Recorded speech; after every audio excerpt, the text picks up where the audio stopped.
everyone. It's really exciting to see how many folks have joined us today for what feels like a really important and also special conversation with the folks that we have in the room. This, from what I understand, it started as a conversation between the three of you, and you decided to share it with the world and to engage more folks in the conversation about what it looks like to do volunteerism in this world right now, in kind of the forces that be. And I will do a quick introduction of the three folks that are on our panel today, though I think need little introduction. I'm seeing a lot of folks in this participant list who have been in the volunteer world for a while. And these are three of the individuals and organizations that have really shaped volunteerism.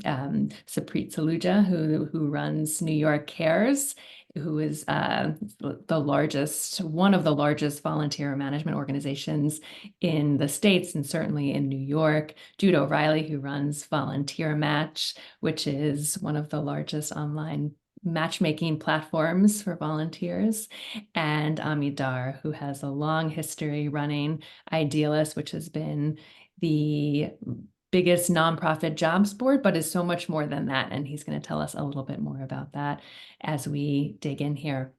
This, as I said, we've got a lot of folks on the line in the participant and in the chat that know this work really well as well. So please send in your questions, send in your comments, answer these questions.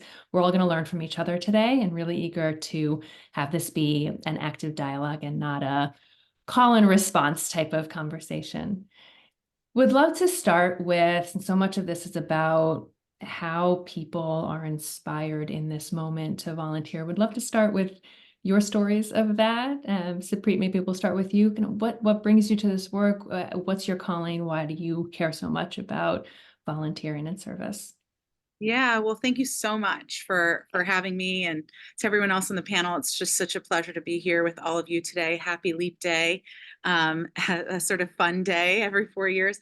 I would say that I grew up in a family where doing community service and engaging in your community was just part of our family values and how we showed up.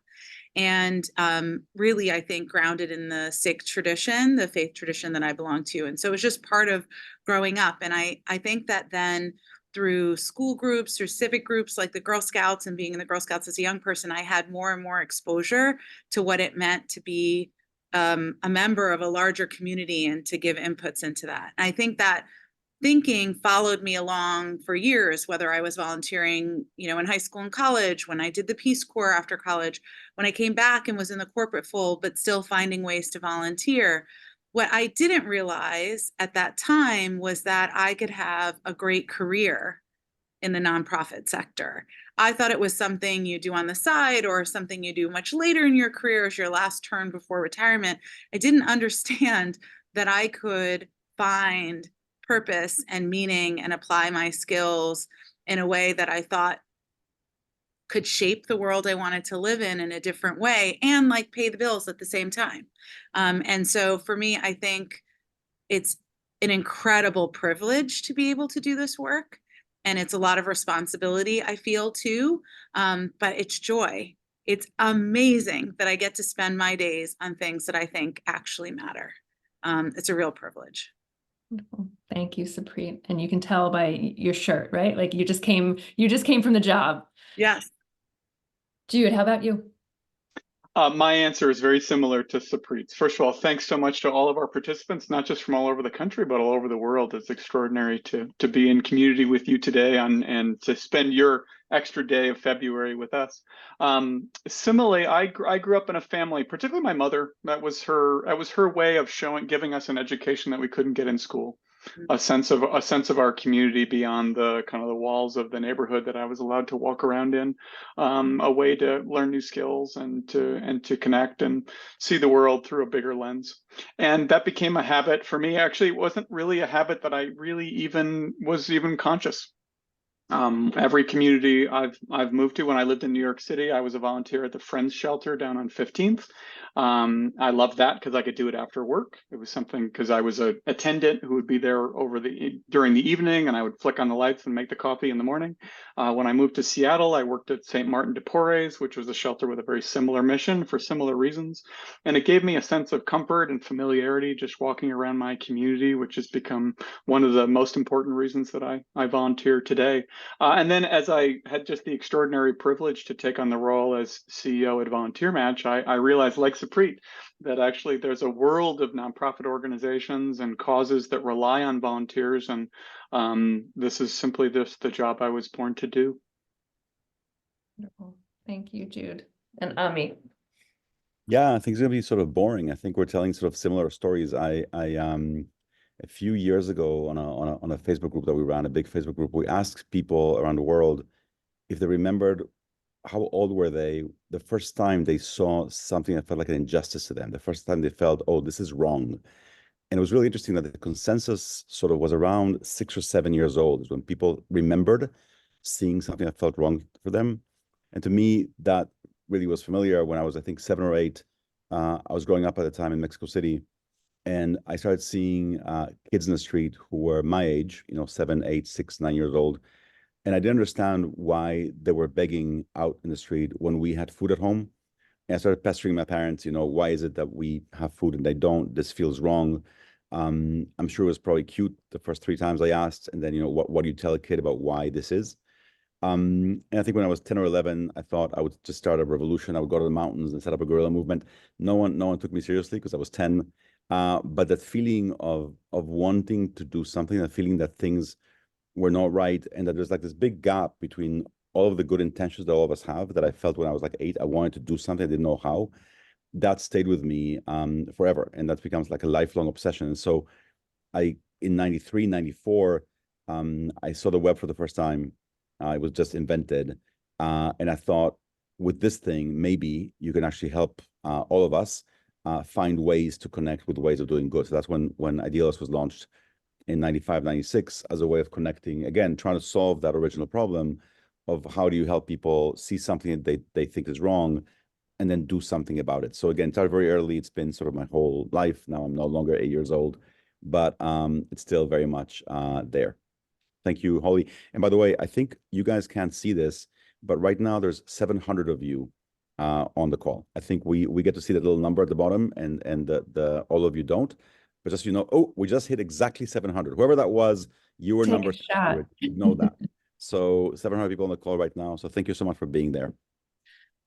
And it's not at all a boring story, right? I mean, what you've all shared is that you have both a grounding in social justice, but also in doing something about it, right? You're figuring out how to activate it and activate people. So thank you for sharing that story. I think so much of what we do as volunteer leaders every day is just try to inspire folks to use their own passions and skills to do something about some of what you just talked about. And volunteering has evolved quite a bit, right? It looks really different than it did even 5 years ago, 10 years ago, 20 years ago. And particularly the pandemic was something that turned volunteer on its head overnight, right? The need skyrocketed, the ability to volunteer in person dropped rapidly. And I remember this, I was leading an organization called Common Impact at the time. New York Cares had put out some figures and reports during that time about the intent to volunteer skyrocketing, right? Like the connection to community, wanting to do something was really resident, and would love to hear, Jude, maybe from you first, because I know you've been in the social sector for quite a while and thinking about this, but then would welcome everyone's thoughts on this.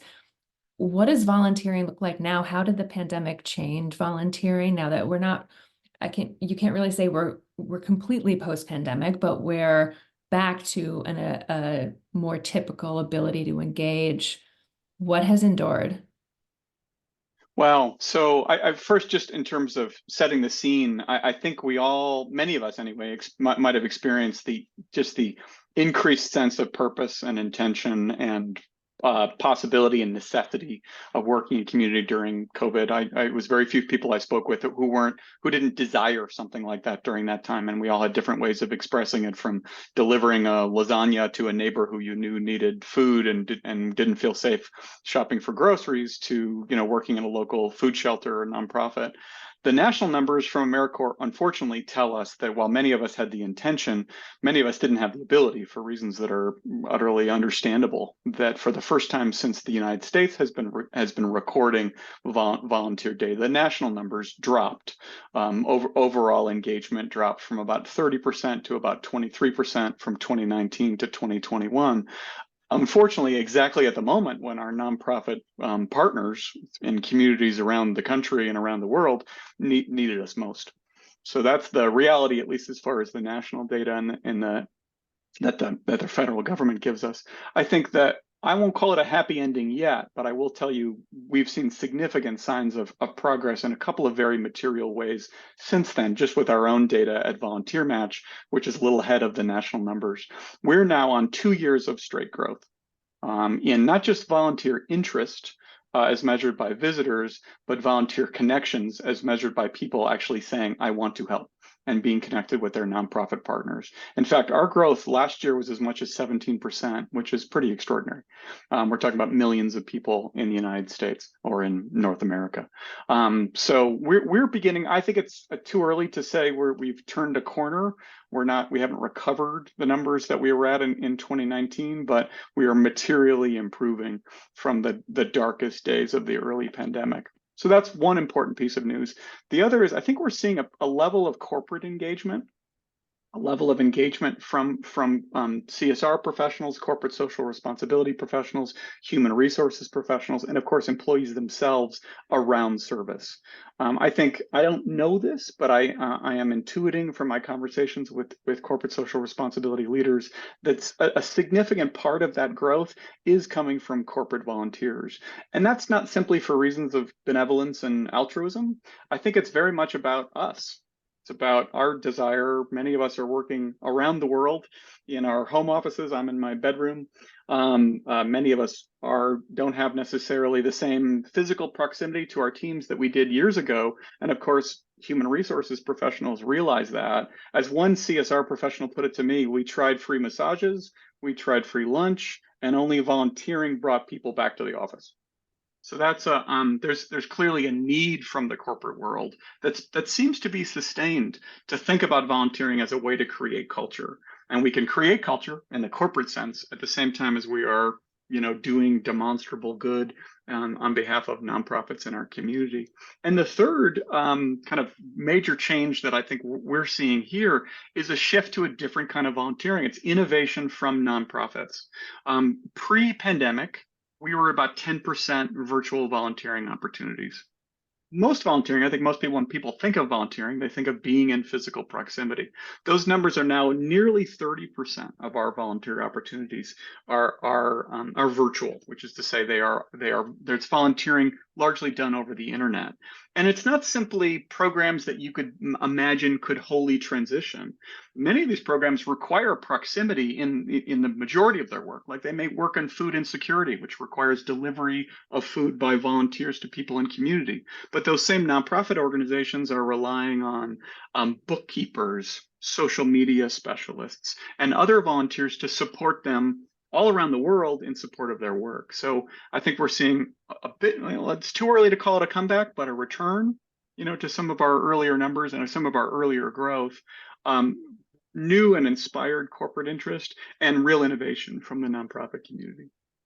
Well, that's very, it's inspiring to hear. And I think I have certainly seen the trajectory of corporate volunteerism getting more strategic. I wonder, Ju, just to quickly follow up on that, how do you think about quality of volunteerism with that volume, right? Like I assume folks on the call don't think of just like, we just need more volunteers and more volunteerism. We need the right kind.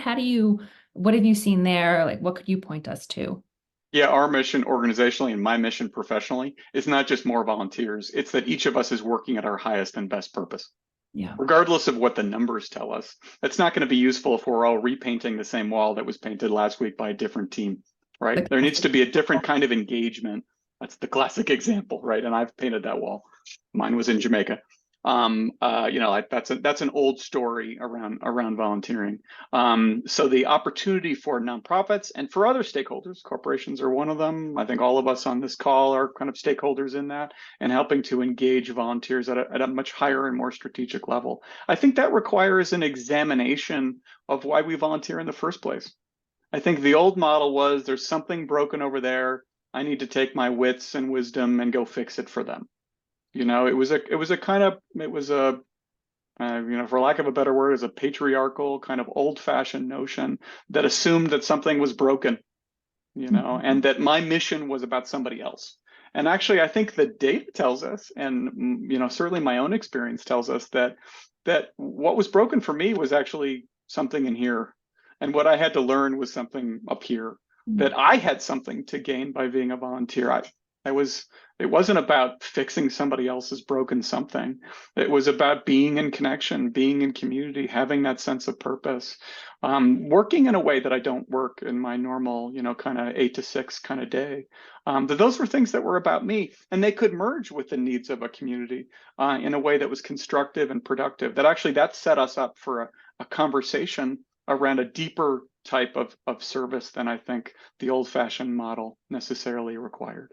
A more transactional. Yeah, absolutely. Sapreet, would be curious, you were in the Girl Scouts in a senior role for a long time before moving over to New York here. So you've had an up close look at service for a long time. Have you seen any changes, behavior patterns post pandemic, or just in general with Yes, volunteers? sort of building off of where Jude sort of left things, I think there is a lot of introspection happening, both at the, we at New York Cares have over 400 community partners, so nonprofits we work with throughout the city to build programming and then recruit volunteers and engage them to fill those needs.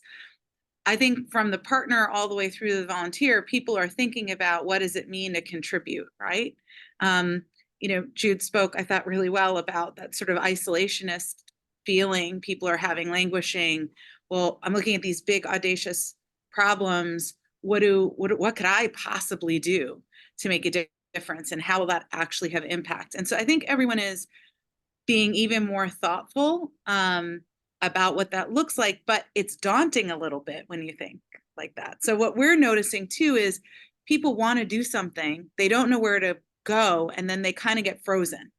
And it's about drawing them out and giving them a place to try something.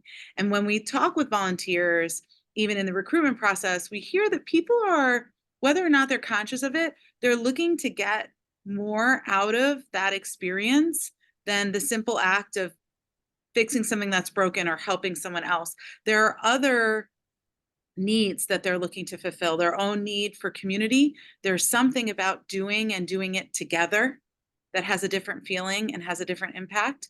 They're looking to stretch their minds, whether or not they're conscious of it. It comes out in what they share. And they're looking to do this in a setting with people who have the same values that they have.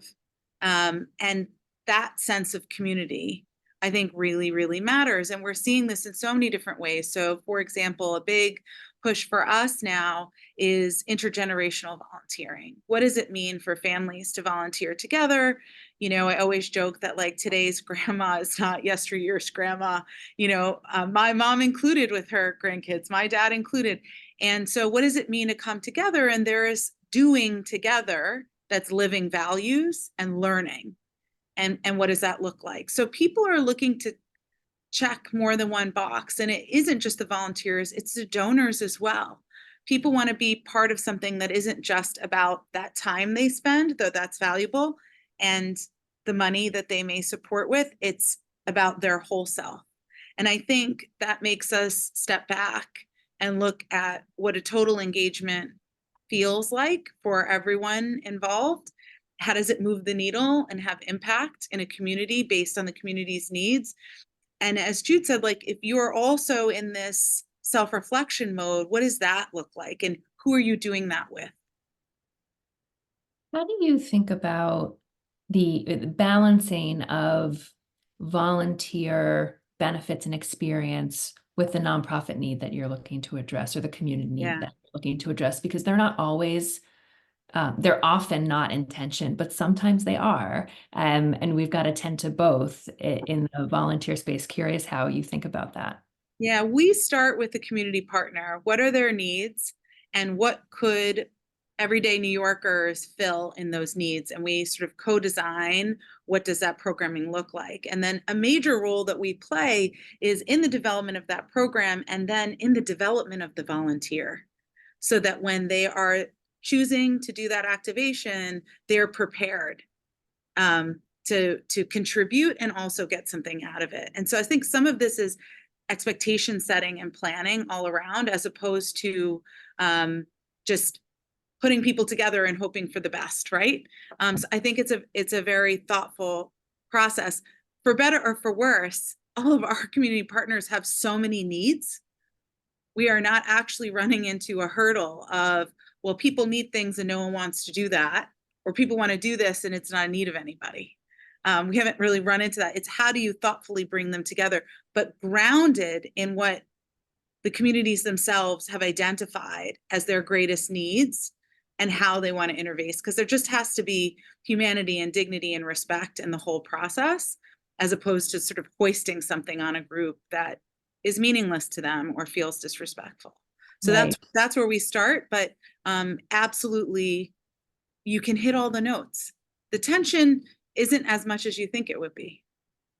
Well, and we're seeing, I think, a shift in volunteerism towards more of a interest and respect of community articulation of their own needs, but also in philanthropy and the environmental movement. I think just in general, there's more of a trust and focus on the folks that are more proximate to the challenges being part of the resourcing and direction. So it's exciting to hear you talk about. And Ami, that's the business you've been in for years, and Idealist is known best for its job board, but it's so much more than that, and is really working at this moment of translating this intention to actual action. And would love to just hear you talk about how Idealist is working at that. And you've talked about this concept of social permission. What is that, and how does it factor into what you're doing? Yeah, so I guess a couple of things. One, on the whole pandemic and the 2020, I guess, the sort of the big lockdown year. I think two big things stayed with me from there, apart from the whole obvious pandemic itself. One was, I think, that many people had an opportunity to imagine a different world or a different community. I remember specifically reading about somebody in northern India who was standing on the roof of his house, who was like 50 miles from the Himalayas.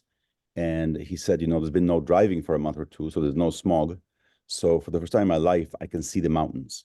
And I would like to keep seeing them when this is over, right? I can hear the birds singing because there's no cars, and I can see the mountains. And I would love to continue with that. So that's one piece of it. It's interesting that some mayors took advantage of that. The mayor of Paris and other cities, when the city was shut down and there was no traffic, they sort of took advantage and basically shut down some streets forever, which I thought was amazing. Like, okay, you guys are not coming back. This is done. We're going to create pedestrian malls sort of based on this. The other piece of that, I think, was that there was a very heightened sense of community, especially in some places, all the mutual aid groups that sort of cropped up.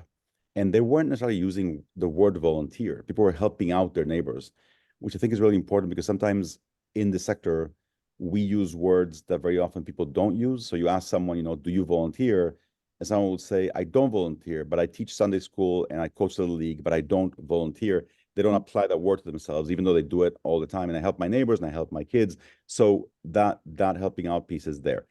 The social permission thing, I think, is that very often many people want to do something good for the community, for the world, for someone. They don't know where to start. And sometimes it can feel awkward raising your hand. Like, do you feel you have the permission? So maybe, you know your neighbors, maybe not. You want to go knock on someone's door or put a flyer under the door or send out an email to a group that you're in. But is it okay to do that? Will it feel weird? Do you feel, some buildings or neighborhoods, for example, have a group that is for, nannies and watering flowers, and I need a plumber. Is it okay to bring up hunger in that group? Is it okay to bring up the fact that things are broken? that, you can say, I'm looking for a nanny. Is it okay to say we should be paying nannies more? Or suddenly that's gone over a certain boundary that is not for that. So how do we give each other more permission to bring up things that I think people want to bring up and that we should be able to bring up? That's what the permission piece is about. Excellent. And just not allowing labels to get in the way of what we're doing and naming it, right? So the chat box is very active. We've got folks behind the scenes navigating all the questions. Please continue to send them in. There are a couple of questions coming in from folks around the different types of volunteering that are starting to take shape: virtual volunteering, of course, micro volunteering.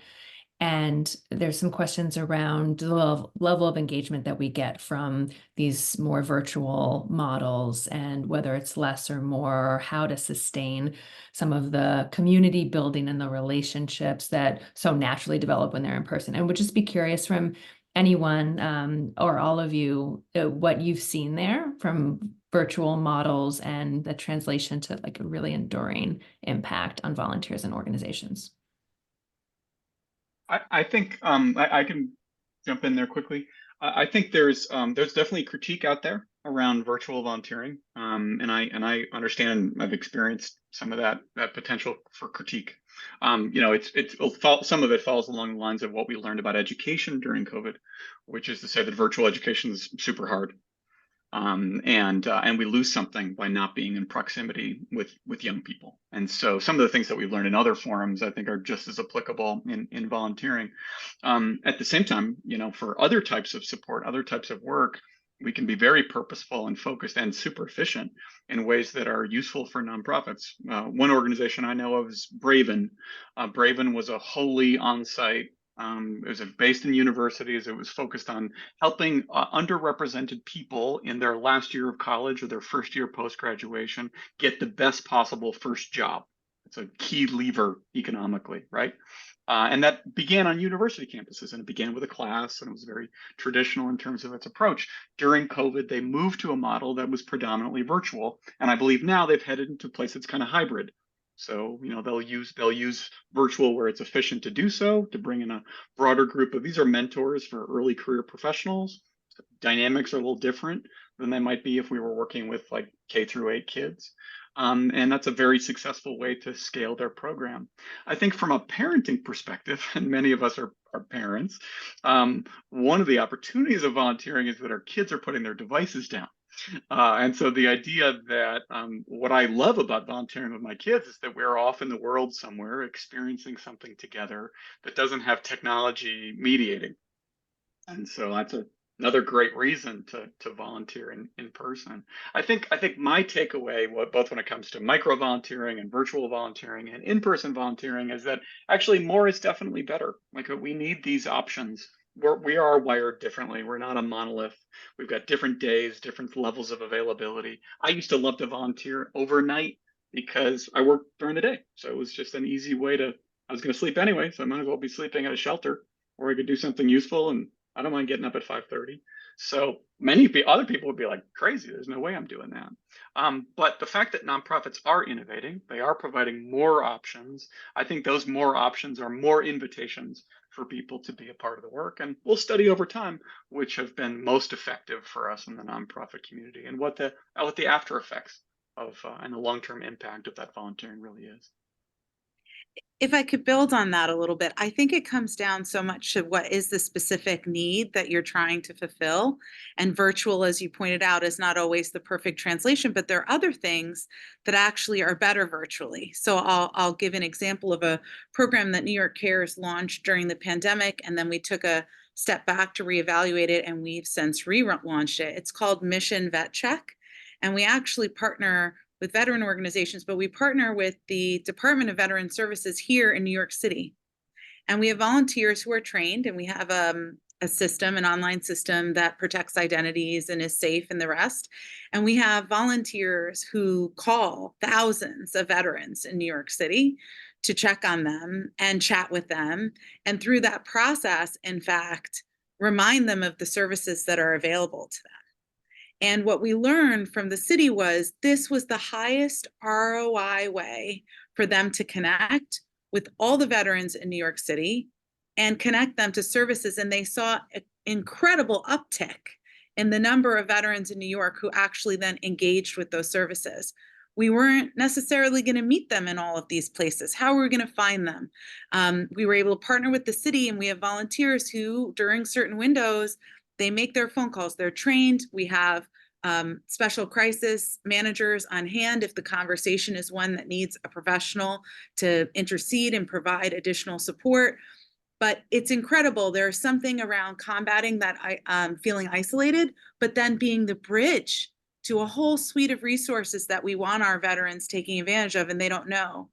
They've found more impactful than trying to find folks in person or trying to send out postcards, right? So it's so interesting because the virtual is the better option there. I don't think it applies in every situation. And to Jude's point about innovation and creativity, figure out what you're trying to solve for and build the thing without limitations, and how you're engaging in building that thriving community and what it means. I think ultimately what you're saying, Sapreet, is that you've got to start with the need and not the form, right? Just to be anchored and allow yourself to be flexible as a volunteer management organization, but just also as an individual volunteer, to be grounded in the need that's being presented and that's resident around you, right? Like you don't have to sign up.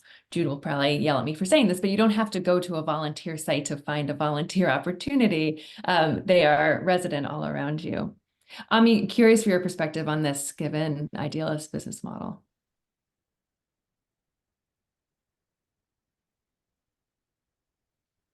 Ami, I think you're on mute. So sorry, hate being the Zoom guy on mute. There's some traffic here on the street. I just want to go back to this thing, I think, which is for so many people, I think the root of all of this, which is this gap between intention and action, the idea that we see things around us that don't feel right. It could be in the street, it could be in the news, doesn't really matter. And we would love to do something about them.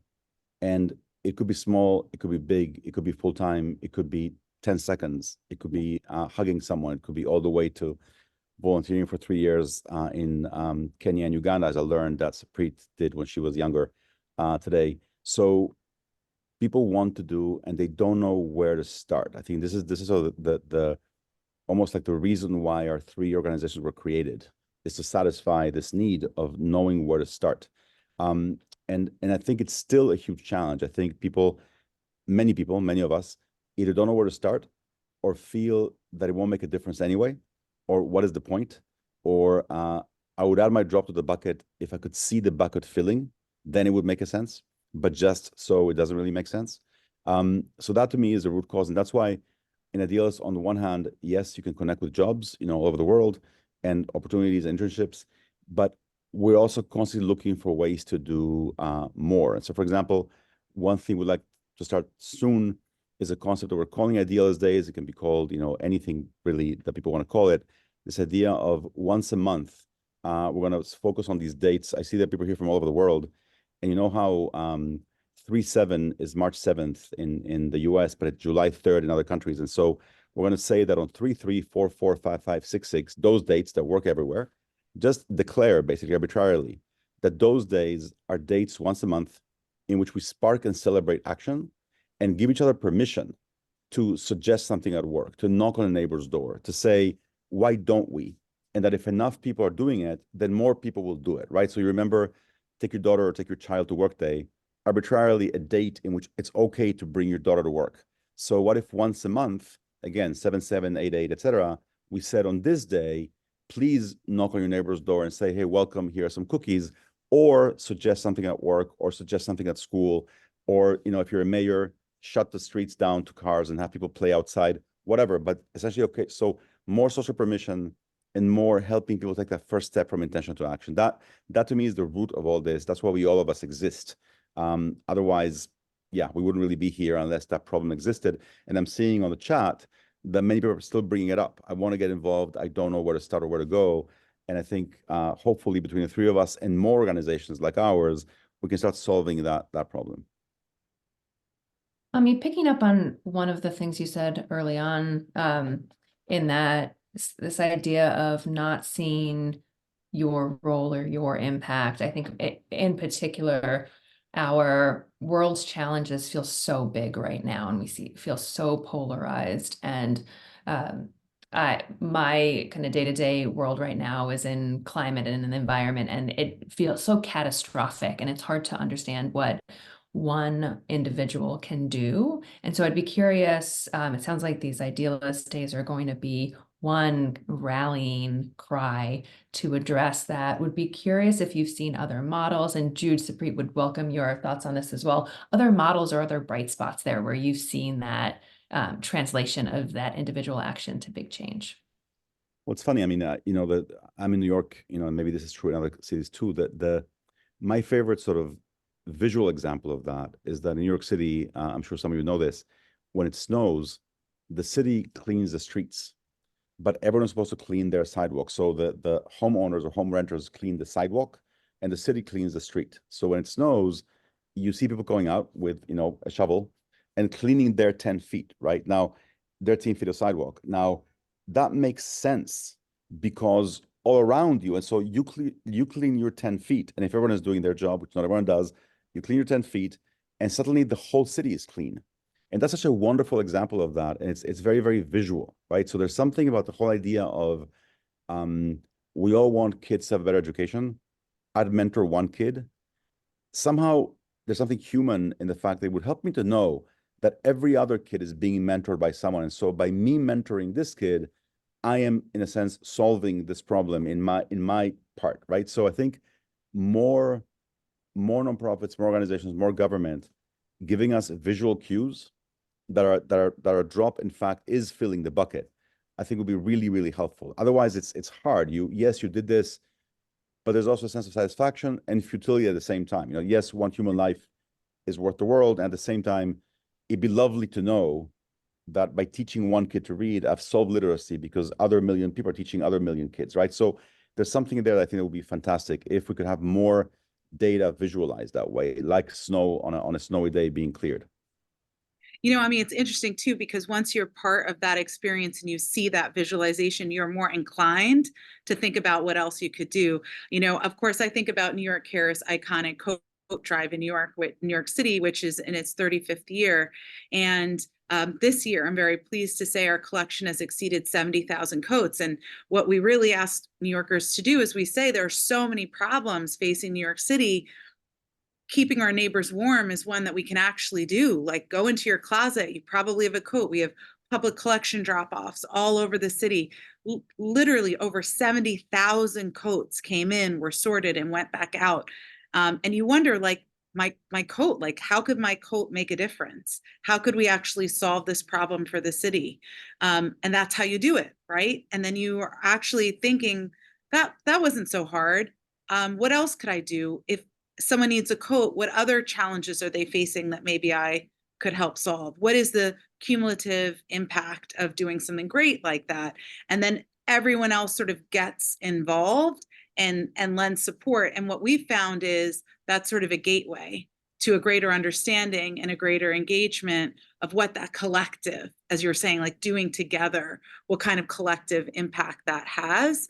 But I have to tell you, I get stopped by people all the time who tell me, like, I gave 2 coats to the coat drive and I thought, thank God that coat had another life. It didn't go in the landfill. It had another life. It helped another person and it was good for the planet.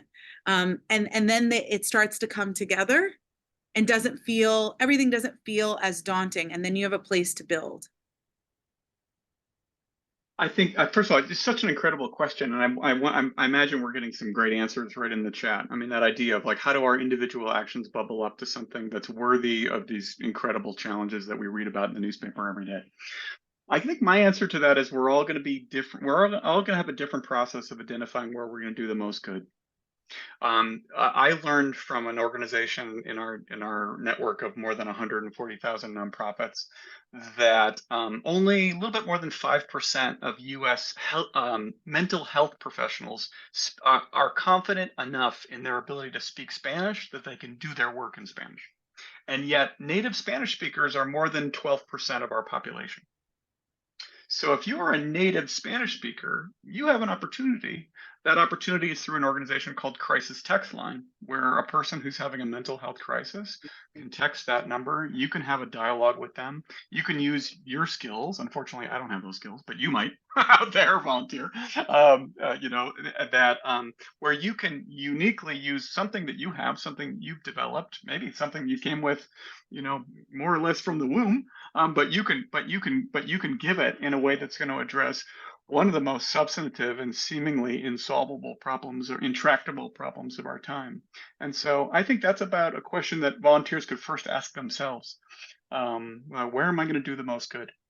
And then where can I find that opportunity to do it? Excellent. Well, thank you all for that. And it's I've been scanning the chat as you all have been talking, and I really there's a lot that's echoed in there in terms of just activating folks by removing labels, by focusing on needs. So a lot of the folks, a lot of the themes that you have shared, resident in the chat, I encourage everyone on the call to scan that as well. One of the things that is coming up, and I remember this as well from my time at Common Impact, is this the tension with diversity and volunteering, and really ensuring that the folks that are serving communities are representing those communities or are knowledgeable about those communities. And I'd be interested in, maybe Sapreet, we'll start with you, your take on that question. And I think here in this part of the conversation, just want to encourage us to heed Ami's words a bit, that volunteering is not always the structured volunteering that we think of, that the days of service or the projects that have start and finish, and corporate volunteering or individual volunteering, that community service more broadly is something that we need to consider when we're thinking about the diversity of volunteerism. But it still resides as a challenge in our sector with volunteering, but more broadly. And Sapreet, would just be curious how New York Cares has touched this subject, what you're seeing. Yeah, I think it's something we're still working through. And really, as you pointed out, I think Ami really talked about it well, which is, you don't have to impose a singular construct to what we all know is the behavior that we're looking for, that we know builds strong communities. And some of it is making connections in the natural points in different communities, whether that's because of cultural background or religious background, and the way in which they show up for one another and their neighbors and community doesn't have to be by coming to the website, picking something. You can have folks organize, and they can organize within and have a slightly different model. And so I think for us, we're looking at more and more like that. I also think people are looking to know that it's for them. And the way that they see that is when stories get lifted up that are a reflection where they see themselves. We had this incredible moment in our coat drive this year that I really loved. The Korean American Dry Cleaners Association and New York City got together. So New York. And there are abandoned items in dry cleaners. And when they reach a certain period of time, I don't know, 2 years or whatever, like, what are you going to do with these things? And they got together and they were like, we should go through all of our abandoned items and pull out the coats and donate them to the coat drive, and then put up signs in our dry cleaners that we're all engaging in this, and implore more people in the community. What we then hear then from different communities and small business owners thinking about, and that's very neighborhoody, and that can be very ethnically driven as well. What does it mean about them getting involved? What are the different ways that you show up? It doesn't have to be only one way. And if you keep showing what building strong communities look like that are diverse and come at it in different ways, people see a reflection of themselves, and then they have permission, if they need it, to engage, like, oh, that's for me, like my people are there. The way I like to think about things are there. Oh, I didn't know doing this was part of that larger effort. And I think that it makes a difference. You have to connect with people where they're at in the way that works for them, not the way that you want to impose on them. And that's really key. And, you know, we haven't figured it all out, but we're really trying to be very thoughtful in how we're approaching that, asking more questions than supplying all the answers, and taking our lead from all of those niche communities. I love that answer, Sapreet. And I would just say, I mean, the structure of the question, I think, and you were clear about this, Danielle, is also a little bit about how we're asking the question. If you're a first generation Somali immigrant coming to the United States, maybe you land in St. Paul, Minnesota, where I grew up. I know just from how I know that community, that you will be surrounded by a mutual aid community made of similar earlier generation folk who are going to support you. I really doubt they consider themselves volunteers or are going to check that box when AmeriCorps comes calling. We cannot identify, it does not exist, an ethnic, a religious, a demographic community that doesn't provide service to itself and others. This is not data, this is just my own belief. I believe intrinsically humans want to be useful. Like, we love that sense of actually doing something that is meaningful.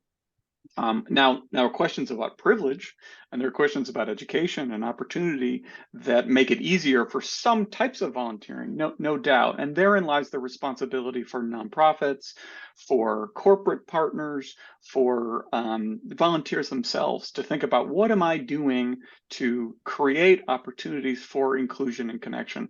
Virtual volunteering, to go back to what we were talking about before, is a great one about bridging ability, right? So now, once upon a time, maybe you were a nonprofit leader who built a program that relied on somebody having the resources and the means to get to a particular site on a particular day. But now you're providing an opportunity that anybody with internet connection, you know, can be of service and be in community with the people that you're serving with your work. So suddenly you're bridging a gap that used to be there for ability, and that's a powerful opportunity. As a volunteer, similarly, we can make choices about whether we choose to be around other people like us, which, of course, you know, sometimes you want to get together with your friends and do something. There's nothing wrong with that. But perhaps you could do that in a context where you're actually being invited into a conversation with people who aren't just like you. There's one of my volunteer lives involves lots of people who are military veterans, and tend to do a wider variety of tend to be in a wider variety of professions, from people that use their hands to, you know, people that use keyboards. You know, and that is a wonderful opportunity that I have a lot, to meet with people that I just don't have a connection to in my everyday working life. So as volunteers, we can make those choices too. As nonprofit leaders, we can make that easy for folk. As corporations, we can create incentives to provide that kind of opportunity for equity and inclusion. Well, and to that point, one of the things that I remember as at Common Impact that built skills-based volunteer opportunities and primarily worked with companies, we saw a greater diversity in our volunteers once we went virtual over the pandemic. And companies held on to that afterwards because they realized that they were getting working moms and folks that had 2 jobs and folks that had accessibility issues, that just bringing it online suddenly opened up an entirely new set of volunteer populations. And so I think we learned a lot from that moment, and goes back to what we were talking about in terms of all of these models work, but just for different ways and different needs. I think, Danielle, briefly just on that this issue of diversity and ability, and then how we call things, I think they're all related, because sometimes simply by calling something, you're already excluding people who don't feel included in that invitation. And so, for example, when we say, you know, volunteering or volunteerism, take an image, take the idea of an older person, maybe, you know, an 80-year-old woman, maybe she's bedridden, maybe not, but she has a mobile phone. And on that phone, every morning, maybe she could get a photo or a text from 2 or 3 young women, maybe 13, 14, 15-year-old around the world. And her job is to tell them, you look great this morning. Have a wonderful day. Or maybe a different shirt will be better than that one. And you basically have this, you know, adoptive grandma that at least once a day gives you a compliment and says that you're wonderful, right? Under all the different, to call that volunteerism today would be hard. And it affects both sides, right? Because for someone to do that, they would have to know it exists. For an organization to even offer that we, the organizations, have to think of that as volunteering, but it doesn't really cross our mind, right? That a volunteer opportunity would be to tell a young, woman, you look awesome today, go beat them. And so how do we all change the wording that we use so that it encompasses more ideas, right? Someone, Jude mentioned that he likes, skiing. How do you create an opportunity, a volunteer opportunity that is go on the weekend and teach kids from a different neighborhood how to ski? And great, you like skiing anyway, you might as well teach someone else how to ski. We don't create those opportunities, and so then we don't find those people. And that has to do, I think, a lot with breaking out of these images of what volunteering could be, as opposed to helping out or giving a hand or making someone else feel good or starting from the phone and going out. All that kind of stuff is just get more creative with it. That's such an important point, and gets back to the, what we call things and what we name things sometimes is a rallying cry, and sometimes can be, can make things inaccessible. So thank you for hitting on that again. We are just a couple minutes away from the close, which I can't believe this went so quickly. Would love to, let's look into the future a little bit. We've talked about, Jude, you mentioned early on that the trends are heading in the right directions, that we're seeing more and more volunteerism. We're seeing more models. With some of what's happening in the world today, we talked to, the call to climate change, the rising needs in housing, the increased polarization, the introduction of tools that we don't know what to do with yet, like AI. Where are you seeing the future of volunteerism? And we don't have to go 10 years out. No one can see 10 years out, but like in the next couple of years, what do you think some of the trends and themes in volunteerism will be and we should look out for? Well, I'll just highlight a couple. I do think the impact of artificial intelligence on volunteering is going to be extraordinary. There are tools that are being used, frankly, to manipulate us every day as we are, buying products online. We're probably all familiar with this if you shop online. The computer scientists have developed a great deal of expertise in predicting what is the next best thing that you want to purchase after you purchase that thing. That lived before artificial intelligence was as common as it is now, and it's getting even quote unquote better today, more effective today. Those same tools could be used for good. We all have the bias of our experience. We're all sort of prisoners of the brands we're familiar with. We all talked about our families, I think, at the beginning. So my mom set me on a path, had a lot to do with homelessness. It was one of the areas working with the unhoused. It's not a bad thing. It's just kind of a lane that she put me in, and I kind of almost never got out. And so that's a bias that came from my experience. So those organizations, I know where to find them. I know where to reach them. I have some understanding of the way I'll be engaged as a volunteer. What AI could help us do is understand the needs in a much more nuanced way, the success, like who's the best volunteer for this role. Think about youth mentorship, for example. There are the organizations that are nationwide brands that work in this space know a lot about the people who volunteer for them. They've got longitudinal data about which of those relationships have been most successful. Like many of them survey both the student, the young person, as well as the volunteer.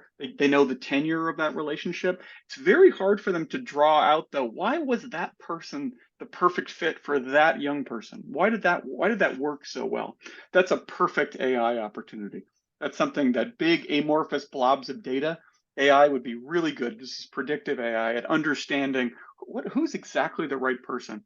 And nonprofits spend a ton of resource and time trying to solve that problem today, and it's really difficult. So that's one area where I think we're on the verge of something extraordinary, where I will be invited to volunteer in a way that it's not intuitive to me, but actually might be a wonderful experiment in developing exactly what you described before, working at my highest best purpose in the community. So that's one I'm excited about. Fantastic. Thanks, Jude. Ami, Sapreet, anything that you would predict for the future of volunteerism? I just want to quickly say two things. One is thank you all for being here, and thank you for people sticking around. We're still at 650, which means that most people stayed, which is wonderful. Thank you all for being here. And thank you, Danielle, for having us. Two quick things. One is that I think that sometimes innovation is overrated in the sense that so many good ideas already exist out in the world. We just need to spread them better. Like there are solutions for everything out there, pretty much for everything, I think, already, environmental, social, etc. Let's find those solutions and spread them. And lastly, I may regret this, and I don't want to put Jude and Sapreet on the spot, but I saw on the chat that someone was asking how to get in touch with us. So I'm really easy. I'm ami@idealist.org. And I may regret saying this right now, but if you want to drop me a line at ami@idealist.org, I promise to get back to you. I don't promise you a job, but I promise to get back to you. Thanks again for having us here. Yeah, I'm easily findable as well. Sapreet.saluja@newyorkcares.org. I would say that I think the future is about helping people understand that they have to take action in the real world to bring about the change that they want to see, and that they have the power to do that. And there's collective impact in it. That we can lament the things that aren't the way that they want to be, but we've got to find our channels and find our tribe to actually make that difference. And so I think a lot of the focus is taking those feelings of concern and languishing and translating them into take the first step. And then how do you carrot people along their journey? Because once folks really find their voice and they understand that they can have impact, they don't unlearn that. They don't go back to their old behaviors. And so that's the key, I think. I would like to find a new word to the word volunteer. It doesn't really resonate with folks, as I feel like Ami did a really splendid job in explaining. We're about building thriving communities, and everyone has a role to play in doing that. And you are both contributing and you are receiving in whatever way in which you are engaging, right? And so, but what does it take to light the spark that has that first action? Because generally what we hear from folks over and over again is once that first step is taken, they're stretched and they don't go back. Mm-hmm. And then they progress on their journey. So for me, it's just so much about that activation. How do you activate in the real world and take how you're feeling and do something with it? And that's so much of what your three organizations are doing. So thank you all so much for being here today, but for the work that you're doing every day. What I heard, aside from the kind of detailed topics we talked about, is that this is a incredible moment for volunteerism and an incredible opportunity in front of us. And thank you all for the work that you do to activate us. I will leave us with one of the questions that I just saw in the chat. And Ami, this one is for you, which is, what are we doing on March 3rd? Is that an Idealist Day? Are we all going to show up? I don't know. We'll see. But it's up to everyone everywhere to do what they want to do. There's nothing set yet.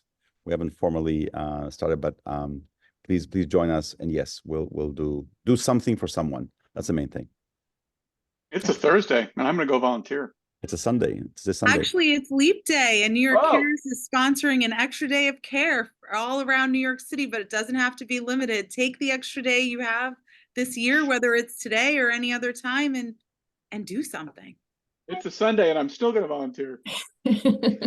Thank you so much. Whatever day it is. Thank you, everyone, so much. Thank you all. Thanks, everybody. Be well. Bye-bye.